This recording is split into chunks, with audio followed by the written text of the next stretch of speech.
You, like I said, you find adults who grew up well, born in South Africa, living their entire lives in South Africa, will never ever immigrate to another country, but still haven't really accepted their birthplace.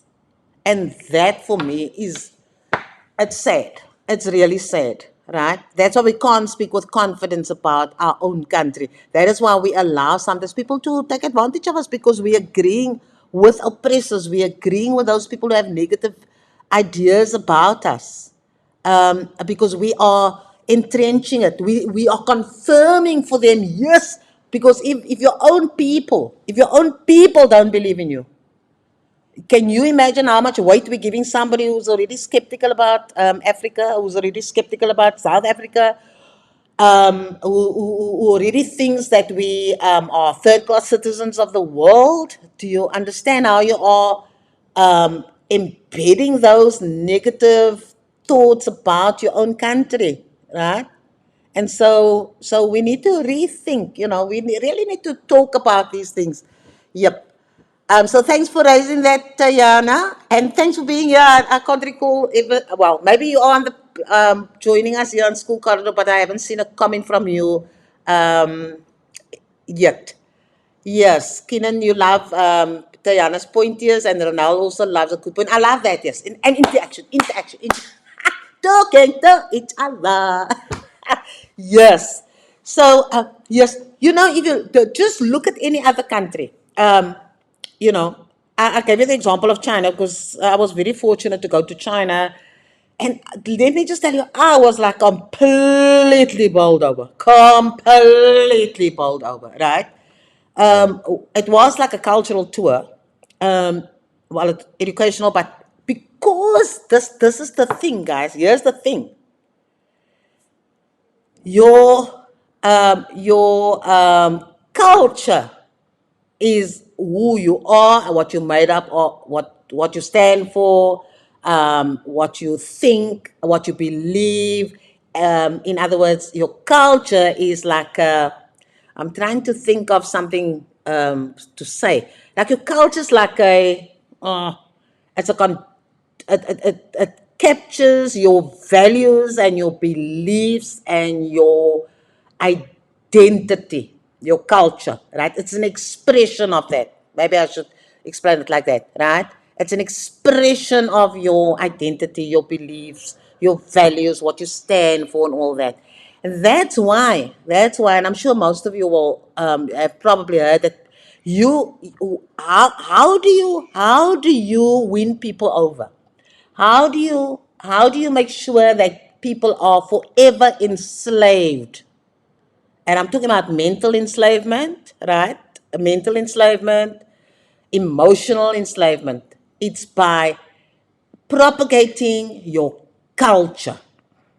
In other words, you will immerse the person in your language, you will immerse the person in your cultural traditions, you will enforce that, because when you are able to shape somebody's thinking, when you are able to change the way people think and what they believe, you have won over that person completely. And that is why culture is such a very good, it's a good vehicle, it's a good way of unifying people. But you must remember that there are people that use culture to oppress and to dominate. And so that is something that we should teach our children as well, and we should live it out. People, when they talk about, and I may be going off here, I may be digressing, as always. When you say I'm having pap and force, for example, and then like people will sneak like pap, can't be serious, because pap we associate with poverty, pap we associate with the black people in South Africa, black everybody else that have not been classified white. And so we attach like associations to pop as it's beneath me. But somebody might just say, come, we're going to have some noodles now, right? So now everybody's like, it's a romantic idea. You're having noodles. It's like another culture. And so you promote the Asian culture. There's nothing wrong with that. My question is, why is popna such a problem, right? Why is it a problem? It's because we have assimilated a lot of European, Asian, Eastern cultures, but we are not promoting and immersing ourselves in our own culture. We already a potpourri. We are a mix of cultures, right? But a lot of people will still try to find a particular culture that is not, that doesn't have its origin in Africa. Because deep down, people still feel inferior because they are African. Now I'm saying, oh, heerlijkheid mense. Bad news. Yeah. Yes, no, now. No. Yes, this is my good cat. Look here, I got a pussy cup now. I can't take it over really. I went to walk this morning and this is my walk that I did on Sunday. Let me not put it on the wrong now. Ronald and spoil the look. But this was part of the Epsom walk that I did on Sunday, and it was like gorgeous. But it took forever. Yes, I ate Papa the like, yes, Carol, lekker. Yeah. And then now, while you're still giving me some comments, let me just say, we were talking about chicken. I don't know how many of you like chicken, is it chicken legs? You know, the real leg, the claws, that stuff.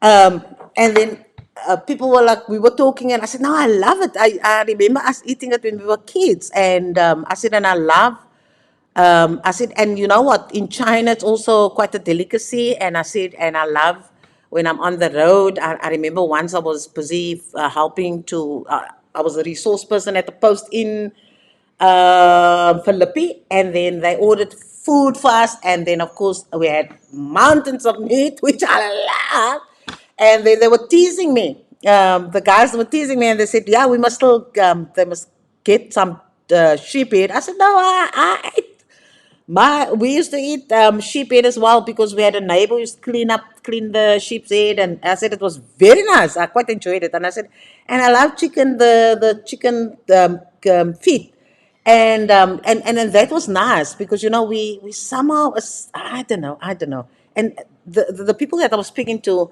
about the chicken feet, I said, I don't know, you just have attitude. You will rather eat noodles and learn to eat it, or you will try some fruit that they shipped in from overseas. What is it called? Dragon fruit, because it's exotic. We've got lots of exotic food here in Africa. Try our exotic food, okay? Yeah. Hoenderpootjies, there we go. Yes, Kinan, hoenderpootjies, yes, yes, yes. And it's so nice. I can't understand how people can say no, it's not nice.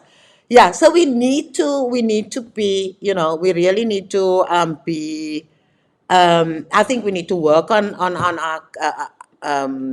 our identity, and we need to be proud of who we are, because that makes you confident immediately, right? That makes you just feel good about yourself, because you know who you are. You feel comfortable with who you are, and people can't intimidate you and make you feel small.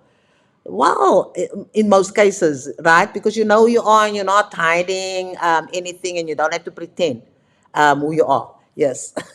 Ronaldo must try it. She said she never had about kids at school explain to me that it's like, Una Nikki, yes, Una Nikki. Yes. Now it's very nice. It's very nice. I would strongly suggest that you actually try it. But if you don't make it yourself, get somebody. I don't know. Restaurants also serve it, so you can ask them to somebody to make it for you. And then, I mean, if we can eat crayfish, there's hardly any meat on crayfish, and and people are selling it, and the crayfish are such ugly things, and they eat all the dirt from the ocean floor anyway. If we can eat that and treat it as a delicacy, well, when we were kids, you didn't really get the meat. You got all these legs of the carcass of the crayfish, but the point was you had crayfish curry even if you ate the bones. So we need to be proud of who we are. I think it's important. And I already mentioned, because if you're not proud of who you are, especially us in education, we're also teaching people while we're teaching children, and they see us, they see what we like, they hear what we are saying, and they learn from us, right? So we frown upon certain things. We are inculcating those very behaviors in them because we make them feel it's meant for the poor. It's not meant for people who are really like not Africa, not from Africa, you know. So we must be very, very careful, you know, the kind of pictures that we portray. And like I say, if you're comfortable in your skin, maybe this is my last point. If you're comfortable in your skin, you know, then you can do anything and you can say anything. You can go anywhere. Um, you can go to a top class event. You can go to a local community event and feel absolutely fine, right? It's when you are struggling with what you want in life that you will find that you only want to go to certain places. And, you know, I don't know how best to explain that. But people must only see you like that, right? People can't see you in looking weird, like with a different hairstyle. That's why, and I'm sure by now you know that I've got like, you know, easy come, easy go styles. And so we only want to show one picture to the people. We only, you know, there's nothing wrong with looking smart, looking different.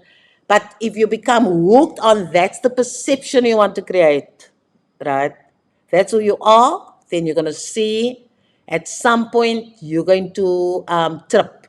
And at some point you're going to be unhappy because you cannot let people um, see any other picture. Okay, so that is like like a tiny, small example, just to say how we need to, you know, work on our identity first as who we are. Then I think it's important for us to work on our identity as South Africans, right? And really understand that we are South Africans, and learn to love our South Africa with all its beauty and all its evils. We must love South Africa and realize that there's always beauty and evil. There's always that tension. There's always those opposites, and we need to live with it. That is life. Life is a combination of opposites all the time, and so we need to recognize that, and we need to embrace it, and then we must do things to change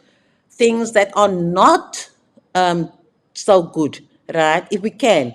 Otherwise, we must use our voices to protest and that kind of thing. Okay. Um,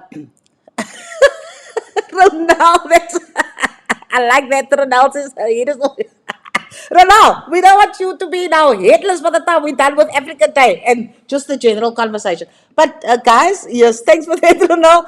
The point is, yes, oops, sorry for that. Gosh, I'm doing all kinds of strange things here. Ronald, let me just see what Carol is telling us. Carol, isn't it about confidence and self-esteem? Yes, Carol, it's about confidence and it's about self-esteem. Definitely. But I think it goes a little deeper. It goes really about answering the question about who am I, and where do I fit in, you know, in this world while we're here. And so we are in South Africa. We grew up here. This is our birthplace, right? This we belong to South Africa. South Africa belongs to us. And then on a bigger scale, we also Africans. So we all one. We all unified. And when we understand that larger than life identity, so to speak, then I think, you know, then we're getting close. Then we're getting close. Okay? Yeah.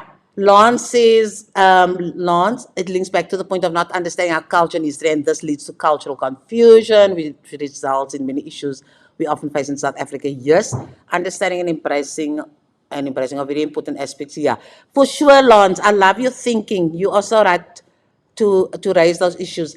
You see, while I was reading your thing, I was thinking about something, but I can't even remember now. But like I said, you know, if to bring it down to even another level, let's take it to the school level. If your school, you know, if your school doesn't have a culture a strong cultural identity, you will find that that will also affect how you guys relate and what you're going to promote, and it's also going to affect your identity. So cultural identity is very, very important. Okay, if you look at schools, I mean, I look at I'm just thinking of schools now that are very proud of themselves. I think of South Peninsula, just off the top of my head. I have friends and colleagues who were at South Peninsula for, like yonks ago. They still sing the song, the school song. Doesn't matter at what part you are, they sing their song and they're happy and they just enjoy themselves and they still identify with the school, regardless of the issues that South Peninsula had spared over the years. Same with Spine Road. Those somebody who's from Spine Road, you can see they'll just their chests will be out and they just their back spines will just be straight because when they speak about Spine Road. Now you ask another school, and then you just see the whole body language. People are almost crawling back into themselves, right? So that maybe as a start, schools should really look at what kind of culture they have at the school, how proud they are of the culture, how much they promote who they are, and that kind of thing. Because, you know, if you get that right at the school as well, I'm telling you, it already helps to make children feel more at home. They belong. There's that sense of belonging and so forth. Yeah.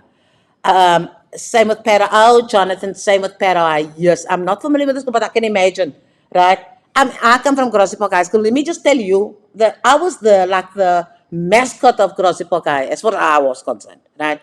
Everywhere when people ask, where you from, Grassy Park High, where the Grassy Park High, advance your standards, advance our standards at the time. I still speak Grassy Park High, and I wasn't there for youngs. And then I come from Steenberg High School. That was my high school, and I still speak proudly of it. I still, have friends. We still laugh and talk about the school, and we just we have so much fun. So that cultural identity is very important, And then a lot of people want to get rid of the schools that they belong to. They don't think, yeah, I was at the school somewhere, yeah. And that is why our country is suffering like that, because you having a identity crisis. Our continent is suffering because we have identity crises, and so that is why other countries will keep on putting us down. They will use our very hesitance and our non-acceptance of who we are, our lack of identity, and they will turn it against us.